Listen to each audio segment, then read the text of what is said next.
ever get hit with like a really weird craving? I'm talking really weird, like who craves dirt? But that's actually what we're talking about today. Pica. Specifically, this trend online of eating dirt. Yeah. So we've got this really interesting podcast episode we're diving into all about Pica, why it happens, and why dirt, why people eating dirt on TikTok, and why are experts kind of freaking out about it. Right. So before we even get into this whole TikTok trend, can you just give us a little background? Like, what is Pica? Yeah, so it's definitely not normal. I mean, that's putting it lightly. But yeah, clinically speaking, pica is when someone eats things that aren't food. Right. And they do it a lot, consistently. And I don't mean like accidentally swallowing a bug or something. Like they're seeking out stuff like dirt, clay, chalk, even like paper, soap. Yeah. And they're doing it for like at least a month or more. Okay, so it's more than just like a weird habit. Mm-hmm. It's actually a recognized condition. Exactly. But like, what would even cause something like that? Why dirt? That's the million-dollar question, right? It can be a whole bunch of different things. Sometimes, believe it or not, it's the body's way of trying to get nutrients that it's lacking, like iron or zinc. Really? Yeah. It's like your body's sending an SOS, but instead of, sending up a flare gun, it makes you crave dirt. Wow. It can also be tied to mental health stuff like autism, stress disorders, even OCD. Oh, wow. And then to make things even more complicated, some cultures actually have like traditions around eating certain types of clay. Oh, interesting. Which is, totally fine in those contexts, but it can make diagnosing pica a little tricky sometimes. Yeah, like how do you even tell the difference at that point? Exactly. So, okay, well, speaking of things that are hard to tell the difference between, what about this whole TikTok trend? Like, is eating dirt actually dangerous? Yeah. Or is it really just dirt?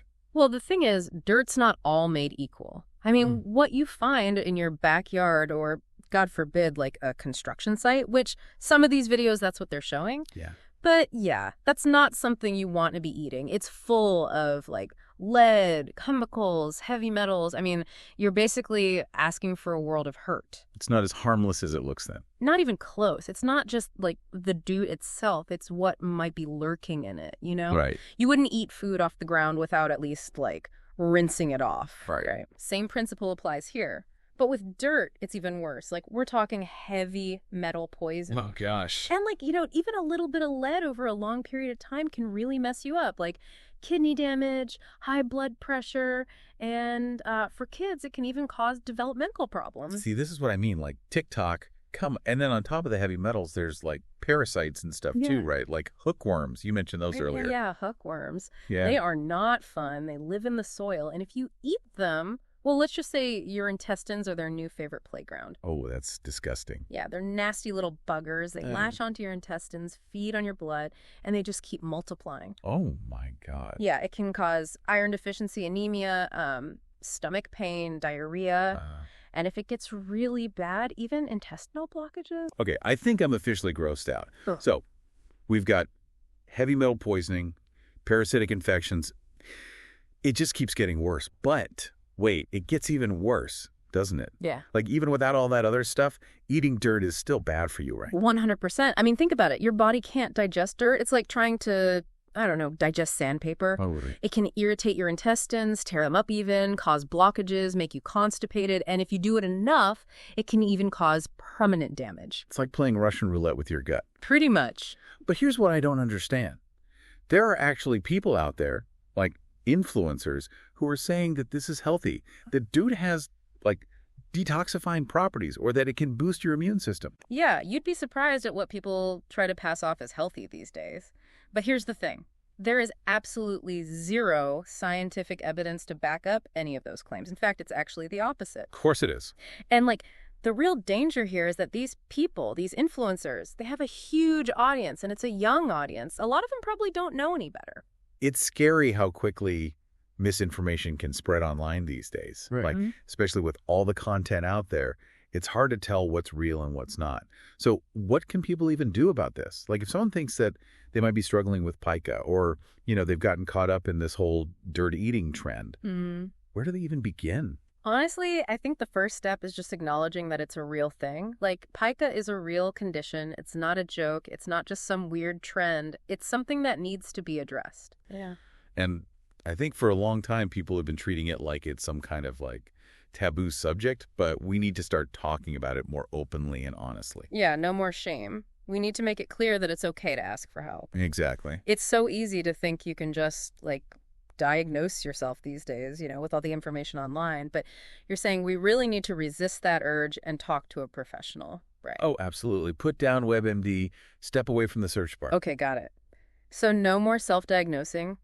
What happens when someone actually does reach out to a doctor? Like, how do they even figure out if it's pica? Well, a good doctor is going to want to get the full picture, right? Hmm.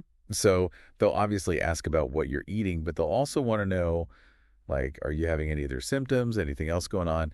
And they'll probably run some blood tests too. Makes sense. Yeah, like they'll want to check for things like iron or zinc deficiencies, those nutritional deficiencies we talked about before. Right. It's like detective work, trying to figure out what's really going on. Exactly. And the treatment's going to depend on what they find. Like, if it's just a simple deficiency, they might just put you on some supplements.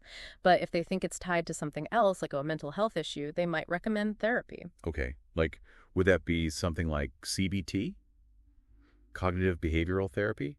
I feel like I hear about that for a lot of things these days. Yeah, CBT can be really helpful for pica, especially when it's related to mental health stuff. How so? Like, how does that even work? So imagine your brain is like a computer, right? Yep. And CBT is like going in and kind of like rewriting the code a little bit. Oh, interesting. Yeah, it helps you figure out what triggers those urges to eat, the non-food items. Right. And then it gives you tools to deal with those cravings. Like, you start to recognize those unhealthy thought patterns and you learn how to respond differently. So it's not just about willpower. It's more about, like, changing your whole mindset. Exactly. It's about understanding why you're doing what you're doing and then finding new ways to cope. That makes sense. You mentioned earlier that Pica can sometimes be more complicated, like if it's a child or someone with a developmental disability. What are some of the challenges there? Yeah, it can definitely be trickier. Like, imagine a kid with autism who maybe can't communicate that they're having these cravings or doesn't understand that eating dirt is bad for them. Right. It's tough. That's where having a really strong support system is so important. Right. So it's not just about treating the individual, but also making sure that the people around them, their families, caregivers, whoever, that they understand what's going on and how to help. 100%. They need to be on the same page. Yeah. Okay. So bringing it back to today and like this whole social media aspect of this, it's kind of a double-edged sword, right? Like, on one hand, can be amazing for raising awareness. Yeah. But on the other hand, you have stuff like this dirt eating trend, which is just spreading misinformation like wildfire. Yeah. So how do we deal with that? Do we all just log off and pretend the internet doesn't exist? Well, as tempting as that sounds, Right. I don't think that's the answer. It's more about being smarter about how we use it, Right. Like, we can't believe everything we see online, Ooh. especially when it comes to health. Always check the source. Look for, like, credible organizations, websites you can trust, and don't be afraid to, like, question what you're seeing. Be your own fact checker. Exactly. I got it. And, if you're the one sharing the information, just, think before you post. Right. Make sure you're not contributing to the problem. If you're not 100% sure about something, don't share it. It's like they say, think before you speak. But in the digital age, it's think before you post. Yes. We have a responsibility here. We do. And honestly, I think we need to be having more open conversations about this stuff, both online and offline. Talk to your friends, family, your kids even. Oh, that's so important. Yeah, teach them how to spot misinformation, how to find good information. It's like, we need to be having these conversations all the time. Yeah, we can't just passively consume information anymore. We have to be active participants. 100%. We can't be bystanders. We have to be, like, digital detectives. Exactly. We need to be shaping the online world, Yeah. Making sure that the good information rises to the top. Yeah, it's true. We can't just be like mindless scrollers anymore. We got to be more proactive, more discerning. Exactly. We've got to be in the driver's seat, making sure we're consuming good, reliable information. Absolutely. Well, we've covered a lot today. From, what pica is, how it works, this whole dirt eating trend, the dangers of that, and just the importance of, like, really thinking critically about what we see online. So as we wrap things up here, is there anything else, any key takeaways, anything you really want to drive home for our listeners? I think the biggest thing I want people to take away from this is, like, There's no shame in pica. It's not something to be embarrassed about or scared to talk about. It's a real medical condition, just like anything else. Exactly. And it deserves to be treated with, understanding, and people who are struggling with it deserve to get the help they need. Yeah, we need to look past the behavior itself and remember that there's always a reason behind it, Right. whether it's physical, mental, or whatever. Right. It's not a sign of weakness. It's a health issue. And there's help out there. And I guess, like on a broader level with, all the trends we see online, it's so important to remember that just because you see it on TikTok or, wherever, doesn't mean it's good for you. Don't believe everything you see on the internet, folks. Exactly. Do your research. Be skeptical. Talk to an actual doctor. Your health is worth it. 100%. Awesome. Well, on that note, I think we're going to wrap things up here. This has been such an interesting conversation. Thank you so much for diving into this with us. Yeah, of course. Thanks for having me. And to all our listeners out there, thank you for tuning into The Deep Dive. Don't forget to like, subscribe, and we'll catch you next time.